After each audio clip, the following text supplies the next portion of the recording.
Hi everyone, as you can see by the title and my screen right now, I'm going to be doing an updated 2022 tier list for Heroes in Clash of Lords 2.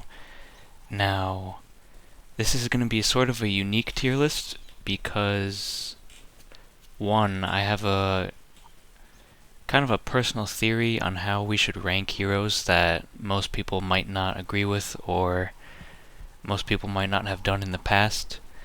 And two, this tier list is going to be centered around the average player, the beginner player. This isn't situated more so for the top players who don't really even need a tier list to begin with. So if you're new to the game, you're still learning all the mechanics and heroes and how they work, this video will be for you. If you're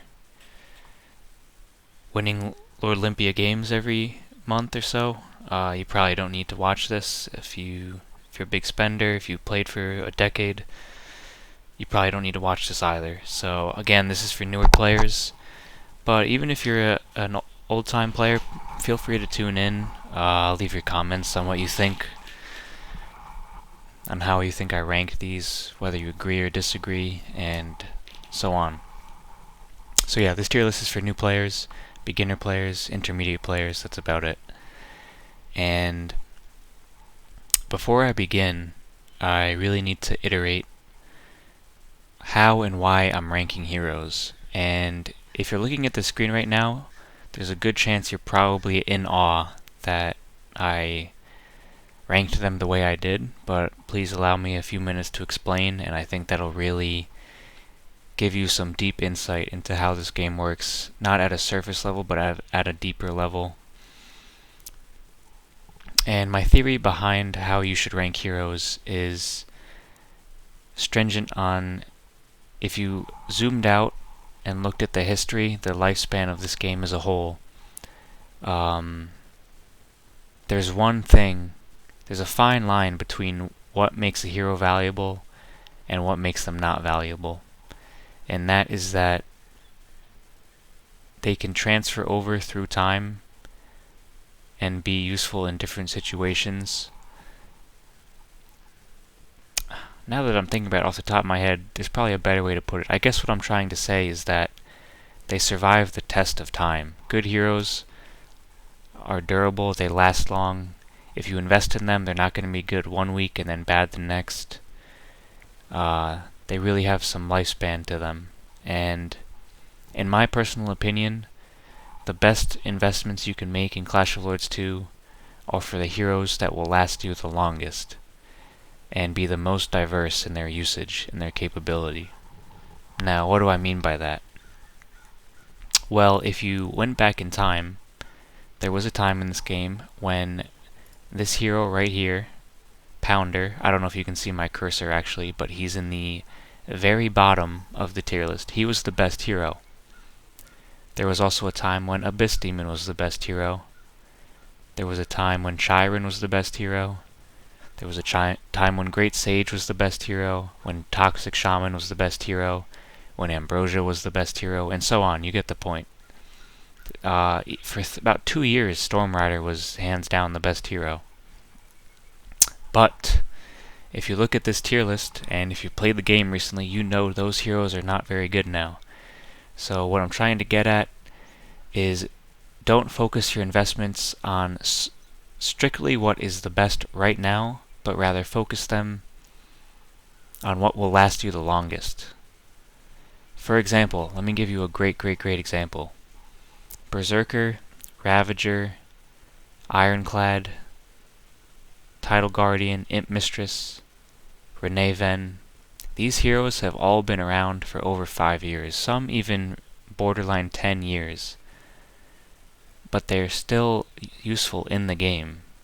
They might not be on the defense or attack lineup of the top players in the game, but they still are extremely useful.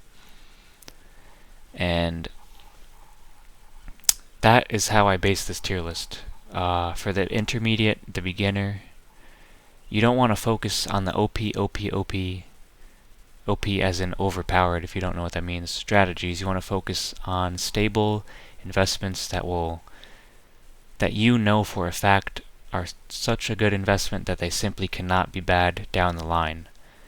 This is especially important if you're free to play, because every investment uses resources that take you a lot of time to get.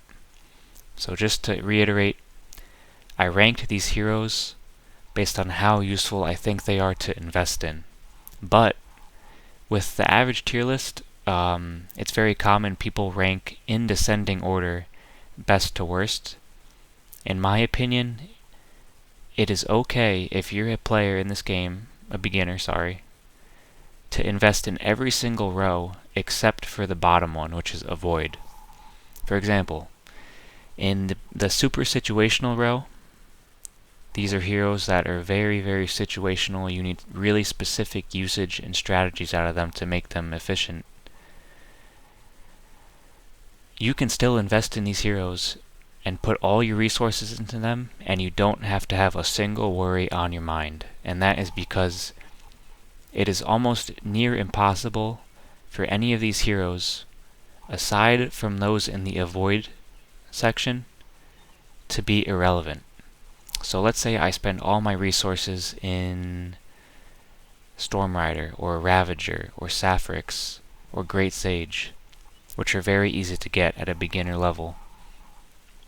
While they're not technically the best at the top level, even if you upgrade that hero, you're going to have a usage for them, whether it be a Bastion slot, a hero aid, whether it be in different game modes like Battle Square, Hero Trials, Arena.